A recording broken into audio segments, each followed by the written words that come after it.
Hola, hoy es martes 2 de agosto de 2022. Esta es una edición especial para el Santuario de Nuestra Señora del Rosario de Chiquinquirá, el Santuario Mariano Nacional de Colombia. Estos son nuestros 5 minutos de gracia. Fray Nelson Medina toma la palabra de Dios para este día porque nosotros los cristianos, más que creer en la suerte, creemos en la bendición que Dios nos ha dado en Jesucristo, el Santo Hijo de la Virgen María. Ahora escuchemos. Cristo es el que puede hacerme caminar sobre el agua. Cuando Pedro y los demás apóstoles presenciaron algo absolutamente inaudito, es decir, que Jesús venía hacia ellos caminando sobre el lago, además un lago de aguas encrespadas, Pedro, para salir de dudas, porque aquel hombre les dijo: ánimo, soy yo, no tengáis miedo. Entonces Pedro le dice: si eres tú, mándame ir hacia ti caminando sobre el agua. Yo quiero que nos quedemos esta vez con esa frase de Pedro, porque es como si Pedro le dijera: tú eres el único que puede hacerme caminar sobre el agua. Y me parece interesante aplicar esa frase también a nosotros, decirle a Cristo: tú eres el único que puede hacerme caminar sobre el agua.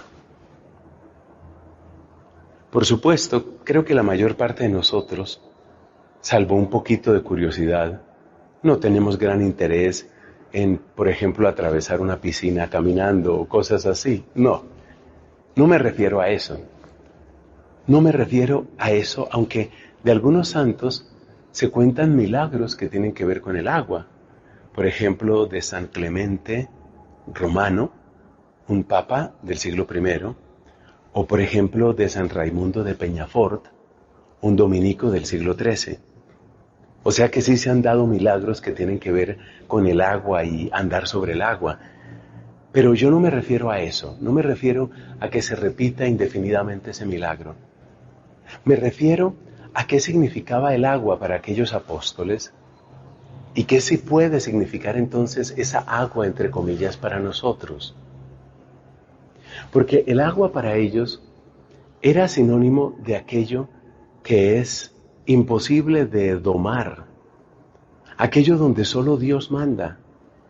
Recordemos ese hermoso pasaje del capítulo número 38 del libro de Job, donde Dios le dice a Job: ¿quién puso un límite a las aguas? O recordemos Génesis capítulo 1, cómo es Dios y solamente Dios el que separa las aguas superiores de las aguas inferiores, creando así la tierra firme. O sea que el agua es el espacio, es ese espacio de la creación donde solo Dios puede mandar. Y además, el agua es inestable. Del agua viene vida, si llega en la cantidad oportuna y en el tiempo oportuno. O del agua viene muerte, si llega demasiada y se da una inundación, o si caes en mar abierto. Entonces, el agua es impredecible, es indómita, es inestable. Y es ahí donde nosotros podemos conectar este pasaje del Evangelio y sobre todo esta voz de Pedro, la podemos conectar con nuestra propia vida. Porque entonces podemos decir: ¿cuál es mi lago? ¿Cuál es mi agua? ¿Cuáles son esas fuerzas que en este momento parecen imposibles de domar? Parece que son al mismo tiempo una oportunidad y una amenaza en mi vida. Para algunas personas, por ejemplo, es posible que su propio temperamento sea como ese mar encrespado y no logran ponerse por encima de su temperamento, sino que el mar de su, de su agresividad, de su ira, de sus reacciones primarias, les ganan.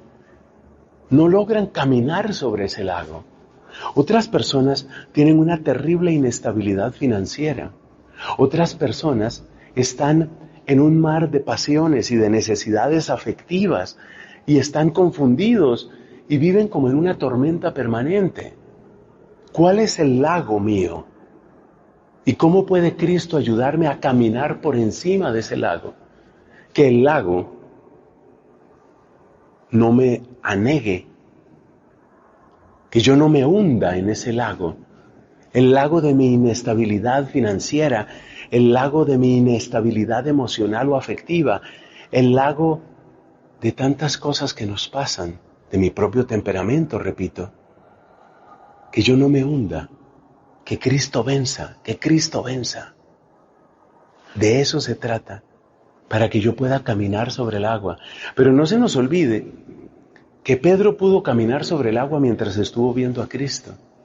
Y si tú quieres caminar sobre tu propio lago, no quites la mirada de Jesús. Amén.